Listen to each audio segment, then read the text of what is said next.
You're at 14 now with the admission of both Syracuse and Pittsburgh. You've been pretty upfront about the fact that 16 is a number that you can see the ACC being at. Is there a timetable at all on this, John? Is there any rush? I keep telling people that a lot of this won't settle really until we get to the new BCS television negotiation, which will come up after the 2014 season. And if there is a rush, why is there such a rush, given the fact that we have that contract that's in place until then? Yeah.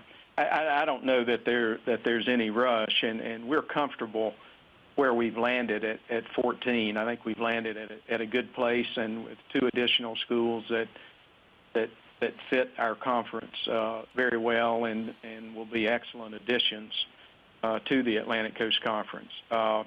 And all I can say beyond that, Tim, is that we're not philosophically opposed going to 16, but that doesn't mean necessarily that we will. Okay.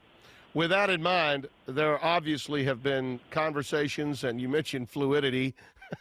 There's plenty of it, and most of it centers around what was the Big 12, which is potentially going to be, already is, down to 9 and could be getting smaller. I'd like to get your thoughts, John, on how the world you're in, okay, how it changed once it became a fait accompli that A&M and Texas were going to separate themselves from one another. How much did that change the landscape for guys like you, no matter what part of the country you're in?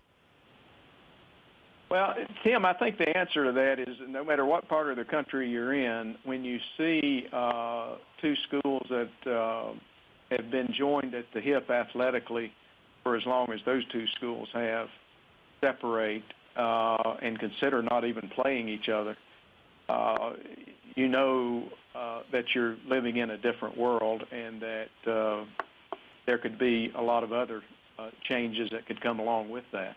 Yeah. Well, let me take it a step further. And again, this is a bit based on what we could presume might occur in the next 24 to 48 hours. Do you foresee that if the Pac-12 suddenly becomes a conference of 16 teams quickly, very quickly, that changes the time frame for either you going from 14 to 16 or Mike Slive going from where he is now 13 to 14 or 13 to 16? Could that change the mentality here of the calendar for you guys? Well, I think it can. I don't think it necessarily does or certainly doesn't have to. Okay.